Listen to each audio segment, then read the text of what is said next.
Hi mga Kamshi, for today's video, samahan nyo kami sa aming ganap ngayong undas.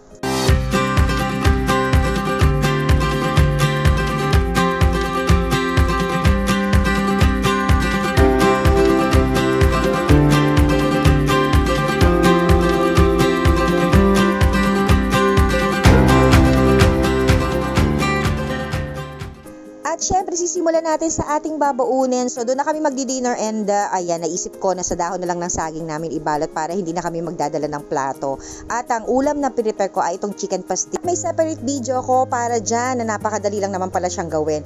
Tapos, dinagdagan ko lang din ng scrambled egg at piniritong saging. O, ayan, diba? Tapos, ibabalot na natin siya dito sa ating dahon ng saging pa rin. Gaya niyan. Para mas less na din yung ating bitbitin. Tapos lalagyan ko lang siya ng goma. And it turns out like this. So, ayan na yung ating baon. O, diba? Space saver. Wala pa tayong hugasin. Plus, hindi pa tayo nakadagdag sa mga basura at plastic na nagkalat. So, ito na ang aming baon. Kaya, halika na, punta na tayo. At, andito na nga tayo. At may pabalon pa. Magic!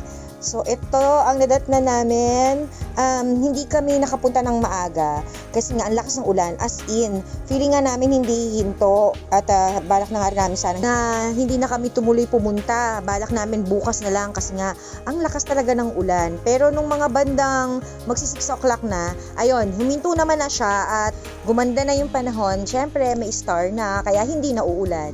Yun lang, medyo maputik yung lugar pero okay lang. So, nag-pray muna kami and then dito na kami magdi-dinner at eto na, tapos na kami magdasal kaya ready na kaming mag-dinner. So ilabas na yung mga pagkain, may konting chichirya lang akong binili and plus ito yung aming baon na binalot, o diba, napaka ano talaga ng aming saging, nagbibigay na ng maraming bunga, pati yung dahon pa magagamit pa. So ayan lang, medyo madilim, maputik talaga, buti na lang to nadala kong panglatag, may parang cover siya, so kahit maputik hindi tatagos yung water or putik dun sa uupuan namin. Ayan, ng aming baon, konti lang naman ang aming pagsasalo-saluhan. Dala din ako ng microwavable para lang pagpapatungan, hindi magtapon yung aming kakainin. Magiging ganyan lang siya. Kasi wala naman kaming lamesa, so nasa sahig lang kami. At ilan lang din naman kasi kami. Hello anak, pogi. Ang aking bunso at ito ang aking panganay. Ito ang aking asawang uma-attitude. Siyempre kasama rin ang ate ko. So kami lang ang nandito ngayon. Kasi ibang mga kapatid namin ay hindi na sila makakabiyahe dahil nga ang lakas din ng ulan. At medyo hindi rin sila pwedeng gabi sa daan. So ito na yung baon namin. Ayan yung naging itsura niya. O, diba? Pero in fairness, masarap talaga kumain sa dahon ng saging. At natutuwa ako, diba? Noong araw, ganito lang yung mga baonan nila, diba? Sa dahon ng saging nilang binabalot. Tapos, ang ulam mo, tuyo, itlog maalat. Diba? Ang sarap. Sayang nga wala lang din akong kamatis Pero kung meron, yun sana yung bala ko ilagay dito. May itlog na maalat, tapos kamatis. Grabe, ang sarap. Nakakatuwa. Para lang kami nagpipiknik talaga. And super na-enjoy namin. So, ayan na, kakain na kami. Kain na tayo. And after nyan, eto, panghimaga, saan ka nakakita? Penoy. Ayan, ang dami naglalako dito na Penoy. 20 pesos. Meron din balot, pero ayoko ng balot. Ayan, Penoy lang ang kanilang kinain. Pampataas ng kolesterol. Anyway, ayan, habang nag-stay, nag-iintay kasi kami sana ng fireworks. Pero sad to say, walang fireworks.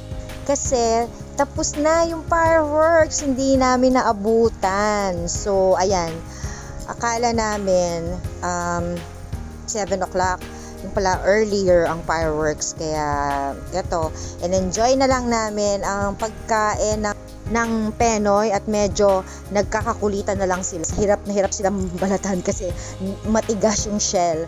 As in, sobrang tigas niya. But anyway, tignan natin yung loob.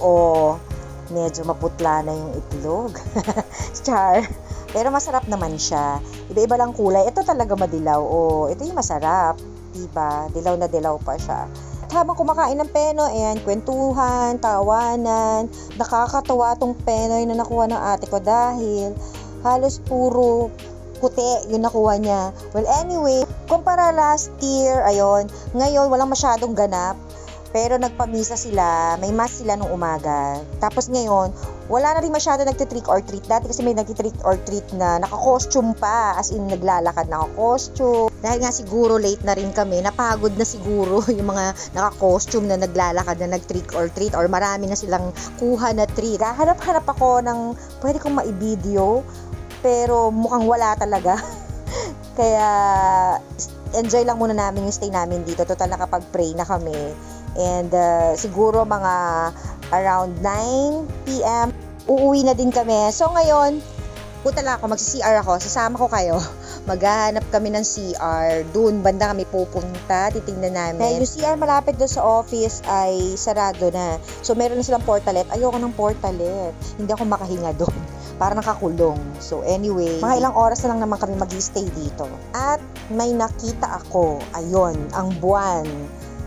Nakita nyo ba? Ang ganda ng clouds banda ron.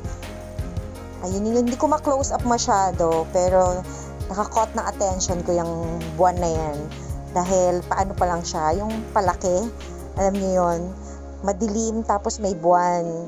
Naaliw lang ako doon pa siya pumwesto talaga sa likodan ng gilid or likodan ng Jesus. Ayan tingnan nyo, ang ganda tignan, di ba? Look at the clouds. Yun, yung clouds sa tuwa ako. Ang ganda. Hindi ba mukhang horror yung dating? Parang horror yung dating, no? Well, anyway, yun lang. Sayang kasi late kami ng dating. Pero kung naagahan siguro namin, naabutan namin yung fireworks, yung naman yung pinaka-highlight nitong cemetery na to. Na every year talaga, meron silang fireworks. Alam mo yung kahit nalulungkot ka, pag nakita mo yung fireworks, kahit saglit, nakakawala siya ng isipin, lalo na yung mga dumadalo sa kanilang mahal sa buhay. Ang ganda ng pine tree din. Ayan, yan na lang pagdiskitahan natin yung mga puno kasi ang lalaki niya na. Padiretso yan. Ang ganda tignan, para ka rin nasa Baguio. Well, anyway, ayan, umuwi na tayo. 9 o'clock in the evening na. Ayan, konti ang tao ngayon. Dito sa side namin, konti. Sa kabilang side, hindi rin ganun kadami. Hindi ko na kayo nadala dun sa mga bilihan ng mga foods. Meron dito mga fast food chain. Dun sa kabilang side siya. Hindi na ako pumunta doon kasi nga maputik. But anyway, ang importante naman ay naipagdasal natin ang ating mga namayapang mahal sa buhay. At syempre, hindi lang naman dapat tuwing November 1 or 2 lang natin sila ginugunita. Dapat ay palagi din natin silang isinasama sa ating dasal at lagi din natin silang ipinagdadasal. Dahil sila ay naging bahagi ng ating mga buhay, lalo na ating mga magulang na nag-alaga, nagpalaki at naghubog sa atin kung ano tayo ngayon. God bless everyone, stay safe, and see you in my next video.